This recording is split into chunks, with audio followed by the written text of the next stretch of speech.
Shalom, welcome to the Jewish View. My name is Rabbi Nachman Simon with the Chabados of Delmar, together with my co-host Mark Ronich of Statewide News Service and jbiztechvalley.com. We have a very, very special guest with us, lawyer and justice of Colonie, Andrew Sommers. Andrew, welcome to the Jewish View. Thank you both for having me. It's so nice to see you here. I know that your schedule is quite busy, so this is a special treat. It's a great pleasure for me. Thank you. And Andrew, can you just tell us you're in a private practice on Thurlow Terrace in Albany near the downtown SUNY campus. What is that like being a judge and being an attorney in private practice? Do you just stay away from colony matters, and what type of law do you practice? Sure. Our firm can't practice in Colonie at all. That includes my father, who's my partner. I've been partners with for over 30 years at this point, which is a great thing. Honored to be his son and partner for all these years. And as far as matters that we handle, we're general practice. We do a lot of different things. I probably do a lot of litigation. So when I'm not in court as a judge, I'm in court as a lawyer. And appearing in, throughout the capital region. As a defense attorney? Well, I do criminal defense. I also do closings. I do matrimonial family law, which makes up a good part of my day.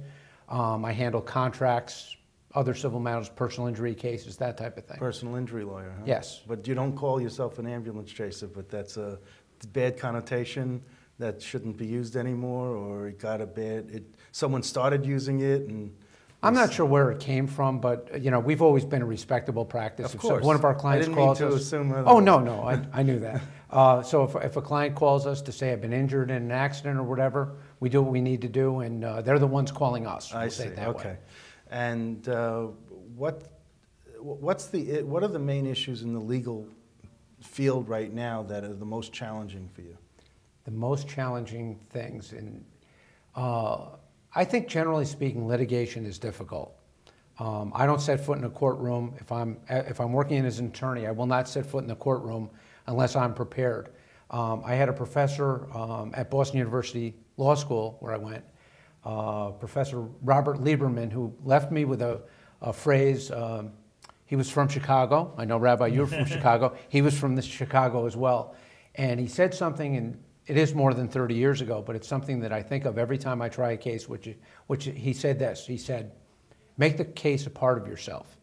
So in other words, what he's saying is put yourself into that file so that when you go into the courtroom, you may have papers up to the ceiling, but the point is you shouldn't have to look at those papers to know your case inside and out. So I think it's really the preparedness for the litigation. And on the flip side, when I'm in Colonie as a judge, I want to be as prepared as I can. I want to take a look at the file. I may need to do some legal research ahead of time on issues I know are coming up to try to be prepared. So I never thought of that, making the case a part of yourself. Talking about a judge, so we're getting educated people and our viewers of Jewish Views that are watching us constantly. We've had a lot of lawyers, assemblymen, judges actually on our Jewish View, but one thing I've learned that Albany population, which is 90, close to 100,000, the Colonie, that is also around 90,000, 85,000, if I remember correctly. How you compare the justice system, which really, like I say, the population is very close in numbers to each other, but the justice system different than Albany to Colonie. Right. I don't want to say that the justice system is different because the way you administer justice is the same. What's different, though, is that we are regulated as town and village courts, even though we're like a city. In fact, we're the fourth busiest town court. Colonie is the fourth busiest town court in the state of New York. And we were, I believe, the last time I knew the statistics, we were the 25th busiest criminal court in the state. And that includes all courts. Now, you rotate with two other judges? Correct. So sometimes you take, 6 or 8 weeks doing traffic tickets and then 6 to 8 weeks doing criminal matters, or no. How does that work? No, the way we do it is you're on for a week at a time. So what we call our duty week begins Monday night at 6 p.m. For me, it'll be next Monday night at 6. And you come off duty the following Monday night at 6 p.m. as well. So that time is your responsibility. In that time, which is, we call our duty week, we have court Monday night and Wednesday night, and we also have court Tuesday and Thursday. Right. The Tuesday, Thursday are daytime courts. So what do we do in those? The Monday night court is for, it'll be traffic cases, also maybe new arraignments, preliminary hearings where somebody's been arrested for a felony, they come in for their preliminary hearing, and also your ongoing vehicle and traffic misdemeanor cases like DWIs and things like that. And then on the Wednesday night would be our main criminal night where you have all non-vehicle and traffic.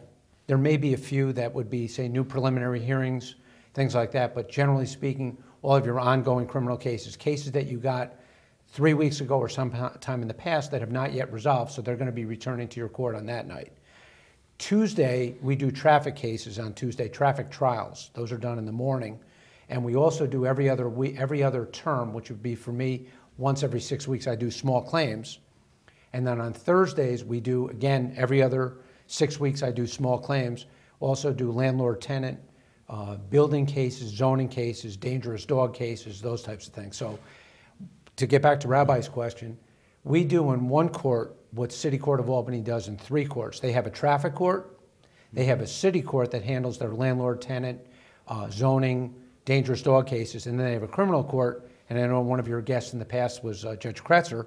She's one of the judges that handles the criminal side. So again, they divide up their court into 3, and we do it all in one. Let me just ask you, do you Sure. have to have different personalities as a judge to deal with the different types of, whether it's a traffic case and someone might be up there by themselves, or a small claims case that someone's up there? Are you more gentle as opposed to a criminal matter where they're represented by a judge and you really feel like you have to be harsher, you know, or show more sternness, as opposed to someone who's not an attorney, who's up there representing himself, like Rabbi Simon might say, a schlub, might be just, you know, up there, and you really just want to guide them through the process and help them and be more of a coach. I mean, I've sat in on court cases, so I'm just asking you do you need a wide variety of personalities as a judge? I think you just need to bring your common sense to the table, and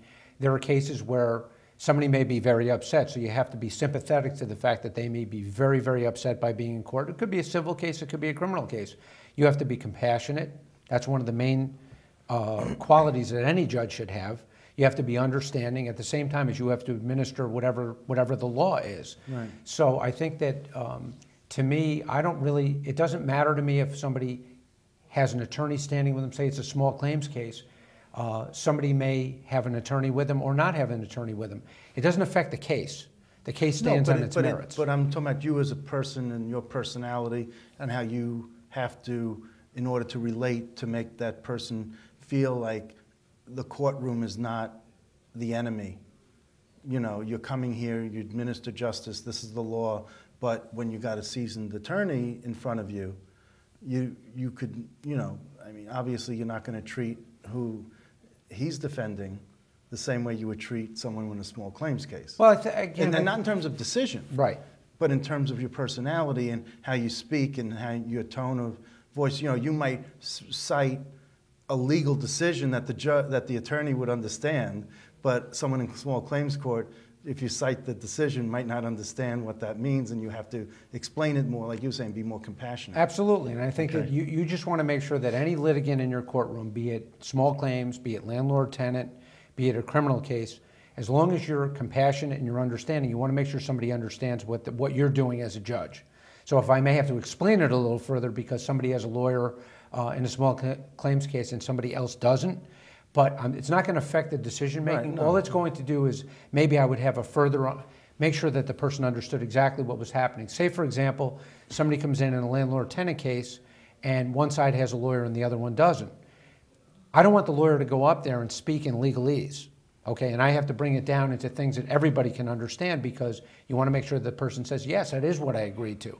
So I'll go through all the terms of the understanding. Do you agree to judgment in this amount? Do you agree? I'll explain what the warrant is and how, you know, when the warrant can be issued, how that process works so that they have an understanding of it. Because the lawyer may have said to them, well, you know, here's how the warrant works. I want to explain it so that I feel that they understand everything. Now, you mentioned town and village courts, so here and city courts there. Right. I want to stay with the town and village courts. Sure. It's my understanding, maybe at least in the village courts, but maybe the town courts, that you don't have to be a judge, an attorney to be a judge? In Colonie, you do. There may be towns and villages where, I know there are towns and villages where you don't. Yeah, like I've heard of a mortician, tow truck driver, you know, people, farmers who are village justices, and I want to say town justices because I might be misspeaking, but I'm just saying that, you know, here you have the average everyday citizen running for judge based on, I guess, a popularity contest more than whether he's going to effectuate justice properly or not. Well, if you're a new judge, and I agree with you because they're in the outlying districts especially, there are people that are not lawyers. There's many, many non-lawyer judges, probably more non-lawyer judges than there are lawyer judges. And I think there are 1,800 town and village judges in the state of New York, and I would say that more than half of them are non-lawyers. I don't know the exact breakdown. But when you become a new justice, what you have to do is you have to go through a training program, which is good, and you get trained by actual judges and also Office of Justice Court Support staff who are seasoned and they've been at this for many years, so they get fully trained. And then there are ongoing requirements, whether you're a new judge or not, you have to do 24 hours of CLE, or continuing legal education credit, not generally, but specifically for the judge training. But it's certainly easier from my perspective. When I became a judge in 2005, I had spent at that point over, I don't know, let me count the years, over 22 years practicing law in front of judges. So yes, there's a lot of responsibility, and you know, you have to be, that's placed on you, and you didn't have that responsibility before. But I've been in courtrooms for all those years, and I've been in front of judges like myself for over 20 years. So it's easy. It's an easier transition. I had to picture you going on both sides of the bench. Sorry, I just had that when you said in front of judges like myself. I just thought of that. That's funny. And then I have to harken back to something else. Years ago, I had a case in I think it was in Duanesburg, and the judge was actually a house painter, and I actually had a trial in a criminal case, and I have to say that judge did a tremendous job. And I wasn't a judge. This is long before I was a judge. In terms of ruling on objections, in terms of overall analysis of the law and all of that, I was very impressed. He was excellent, and he was a house painter by day. So just because you're a house painter by day doesn't mean you can't be an excellent justice. And when you're an attorney, are you, I mean, obviously my image to some extent, because I didn't have personal experience with this, is the Perry Masons of the world. Okay, I mean, do you have theatrics that you might, you know, are you affectatious? Are you dramatic in your presentation of a case? I mean, you know, I think of the E. Stewart Jones of the world also. You see him out there, you know, practicing in the courtroom, but he's, you know, certainly not a wallflower, you know. What's your demeanor like when you're an attorney in a courtroom? When I'm an attorney in a courtroom, very respectful of the court. Well. And, you know, my job is to advocate, so I'm going to advocate to the best of my abilities, but I won't say the word theatrics because I couldn't think of another word. That's well, you're going to have a little bit of theatrics pretty much in a jury case because there's the need for dramatics in those cases sometimes, and then in most cases that you handle where you have a judge as the finder of fact and not a jury. Years ago, I appeared in front of a lawyer. I was getting a little bit animated, and Judge Cardona, who was a tremendous judge, at that time was a family court judge in Albany, and may he rest in peace. And I was getting very, very dramatic, and I have no idea what the case was about. It was probably 20 years ago. And Judge Cardona called me up to the bench with the other lawyer, and he had me bend over, and he said to me, "Mr. Sommers," he said, "take a look over there." I looked over there, he said, "You don't see a jury there, do you?" I said, "Well taken, Your Honor." I went back, and I was a little less dramatic at that point. He had a great way about him. Yeah. So the point is, if there's dramatics required, then you'll have them, and if not, most of the time, I think the bottom line is just be yourself. Is there something in law school that teaches you to be an actor, where you have to, you know, be demonstrative in the courtroom? Do they give you theater or acting classes or something to that effect? No, it's a good question, but I think when you take good trial advocacy classes, which I was fortunate to do during 2 semesters of law school, learning from really good people, they teach you how to present it, and how you're going to present it also depends on who your judge is, because Albany, they call it Smallbany for a reason. Okay, people know most of the judges. And so if you don't know a judge, you're going to call a colleague who might know something about a judge, so you know exactly what you can expect. And you're going to tailor the way you do your case. A good lawyer tailors his case or her case to the judge who it's presented to. Some judges want strictly facts. Other ones may want some more of emotional component. You have to know who your audience is, exactly. so that you prepare your case properly, and that's what went into the preparation of All right, cases. so you have two other judges in the town of Colonie. Correct. You have Peter Crummey. Yes. And you have Norm Masry. Yes. Who was not the multi-billionaire Norm Masry. This is the cousin to Norman Masry, Correct. who's with Tri-City Rentals. Correct. Okay, so didn't want people to think. No, just on so the, Norm Masry's Jewish. Yes. And you're Jewish. Yes. But Peter Crummey is not. He's not. Okay, so Justice is blind over here. yeah, no, but that's interesting to know that you know, at 2 out of 3 of the judges in the town of Colonie. And that's interesting because I think that's probably the first time in the history of Colonie that there have been 2 Jewish justices. Really? So that's. But you've been running together with Masry. I see your names both on the lawn signs for a few times now. Correct. He ran for the first time in 2009. So we've actually been running at the same time 2009 and 2013. It saves on printing costs. So you have to run every 4 years in Yes. Colonie. But I just want on the bottom, you know, like that, coming down to reality, you're in the criminal court. I'm just saying, on a practical level, what are the crimes? And, you know, you've been around for, like you say, 30 years and even been a town justice for 10 years. Have the crimes been the same or things are worse now? I'm thinking about maybe even the drugs or who knows. Heroin is up, right? There's a lot of drug-related issues, and there's a lot of petty larceny. Colonie has a lot of malls and strip malls and everything, and we see home invasions, right? I haven't seen that many. Oh no. Fortunately, but certainly petty larceny and the drug cases take up a good portion of your calendar. Now, drug cases are very interesting because, you know, I advise people also, but you know, you say, well, get the drugs off the street, go to jail, and obviously they won't deal with but you have to be, like Mark was saying before, a little bit sensitive. I mean, how harsh the case is and who you're dealing with, some teenager that's going out with friends. But, you know, so again, you have to use being a judge, has to use a lot of judgment and being compassionate to one person or, hey, you're a real nuisance to everybody. You know, drug dealing and stay away from society. Right, you want people to get help. I mean, there are a lot of options out there for help. We just want people to get help because if they get help, they're going to help themselves. They're going to become productive. They're not going to be back in Colonie or some other court. That's really what the goal is. But it's hard for people. I've had my success stories, and unfortunately, I've had people that have failed numerous times, and it's failed sad. Meaning you gave them a break and then they're back. Just maintaining continuous, not breaking the drug habit, and I try to. You have to bring a whole host of items. It's a case-by-case basis. You have to look at the person. You have to look at the history. You have to look at the willingness to enter into treatment. There are a lot of components that go into it, and we want people to go to treatment and get help and succeed. Meaning, do their treatment, successfully complete it, get jobs, become productive, stay out of trouble. That's really the goal.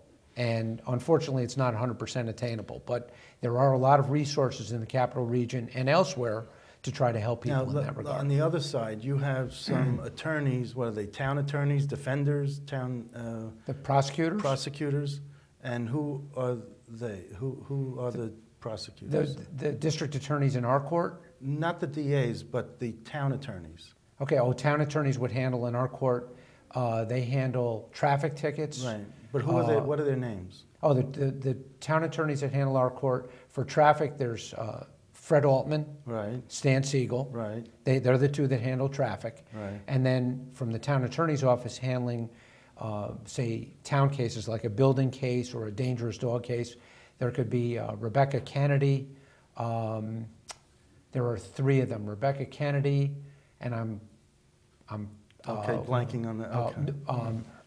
Edelman and Lubchenko. There are 3 town attorneys that come over. There's also an attorney by the name of Jack Spath that comes over occasionally, usually for traffic. So all of them will come over and... well, at least 3 of them are Jewish. Could be. You know? Could be. Well, Fred Altman. Fred and Stan are, I know. Stan. Yes. And the third one that you said. Ms. Edelman? Edelman. She may be. I don't know. Edelman. I don't know. What do you say? You know, how can you say? Close enough? No, you don't know because maybe that's her married name and not her, you know, so, okay. But anyway, I'm always looking for that Jewish view. Sure. Hence the name. Hence the name, That's right. So, so do you have a preference as to, when an attorney comes up, when you're a judge, an attorney comes up to the bench, I notice that some judges have, you know, they say an attorney should never be on the wrong side of a judge or should never offend a judge or, you know. But do you have ones that you like more than others? That No, I can't say that. I just, you know. I'm just asking. I just didn't Sure. know. Let's put it this way. Most attorneys know that there's a certain behavior that you have in courtrooms. They probably have it in their private lives too. So, you know, the vast majority of people know exactly what to do. And sometimes if somebody gets animated, like we were referencing before, there's nothing wrong with that. Laughter's okay. Getting animated is okay. I've seen virtually no what I would call conduct that's out of line by any attorney. No. And I know I've been in Steve Herrick's courtroom in Albany, and he's sort of been flippant with his language or flippant in how he talks about people who he's got a sentence and, you know, things like that. And he's got a real personality at the bench. I don't know if you've ever seen him in I action, haven't appeared in front of him in county court. I did when he was in city court years ago. You know, and he's a personality, right? I mean, I'm not saying anything out of school here, but, you know, do you gravitate towards that style? I think the style depends on who's in front of me. Really? Okay. There are some people that I need to really lecture.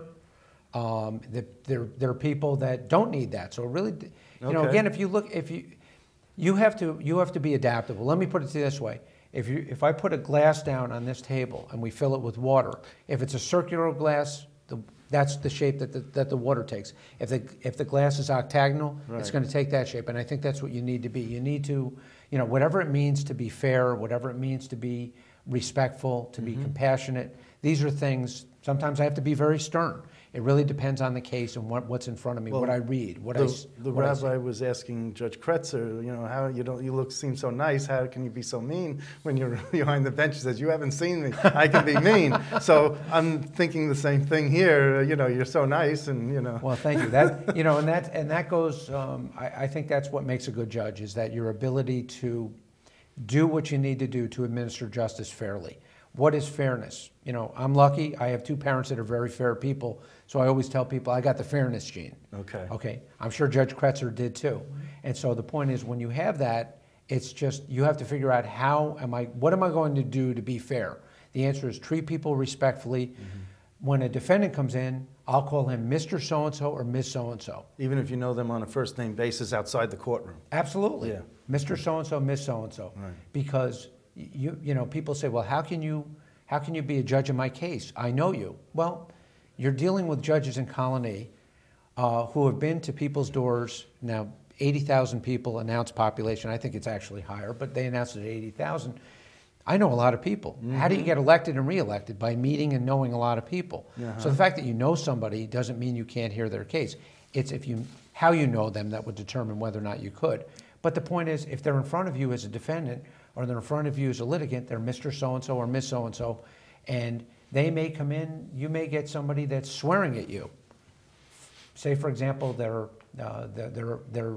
they may be high on something, and they may be yelling at you or whatever. I'm still going to call them Mr. So-and-so or Miss So-and-so. In other words, I have to be respectful of them, even if they're not necessarily being respectful of me at that time. That's part of what makes a good judge. You say it's the Jewish view, but everything that you were saying that really has its source in Judaism, and maybe it ties everything what Mark was saying, that the law is, of course, very important in Judaism. You have the Talmud, the Gemara, which is so much law, and that's why that maybe you talk about the genes, it's inherent in the Jewish genes to be in law, but it's exactly one of the quotes is the ethics of our fathers, and it does say how to be a good judge, but when everybody's in front of you, they're all guilty. You know, like you're not giving Oh my anybody a God. break. They're not guilty, but like, you know, you give them the respect and, you know, like, you know, I don't know who's right or wrong, but when they leave, everybody's innocent. You know, everybody's a good person. I mean, it's more maybe like a civil case where they're arguing with each other. So you're not going to give a break. Well, I like you, and I think you're a little better than the other. It may not be the criminal case, but a civil case. But just, you know, you have to be even-handed. That idea that they're telling people it's a very important idea. I mean, again, basic law, but I'm talking about even Torah law. They emphasize this in Jewish, you know, just be totally fair, totally equal to no matter, I mean, rich and poor. Sure. Which you could lean like a little bit. Mark saying, oh, you got a fancy lawyer, you know, got a big lawyer, and you're like a schlub, you're a slob over here. Hey, you know, I'll give you, hey, they're both equal. The law doesn't distinguish between, in that situation. So it's a great point that you bring up, but you have to treat everybody the same in your court. You have to apply the law, you have to determine what the facts are and apply the law to it. The law doesn't say if somebody comes in with a fancy lawyer, here's what the law is. The law doesn't say if somebody is poor versus somebody who's rich. And the beautiful thing is if you're fair, all you have to do is do what's fair in the case, and that's nice. Getting back to what you were saying about the criminal case, no matter what somebody's accused of, they're presumed innocent, okay? This country is founded on the presumption of innocence. In other words, you are innocent until you're proven guilty. So no matter how heinous the allegations are, that person is still presumed innocent, and that does not leave somebody from the minute you see them until the minute their case is over, unless you've had a trial or unless you've had a plea of some sort, a guilty plea, let's say. So short of that happening, that presumption of innocence starts with them and stays with them throughout the process. Can you tell our audience about yourself, where you grew up, how old are you? Sure. I grew up in Albany. Went to public schools? Yep, I went to public school 16, which doesn't exist anymore, unfortunately. It's now a magnet school on Allen Street. Then I went to Albany Academy after that, so I can't say private school. Went off to the University of Rochester. Graduated from there in 1979, went to Boston University School of Law, and graduated there in 1982. And this is very interesting, but there is one lawyer who followed the exact same path as me. He graduated from Albany Academy, Albany Academy, University of Rochester, and Boston University. Also happens to be a Jewish man, Judge Steve Safranco, and I followed the exact same path.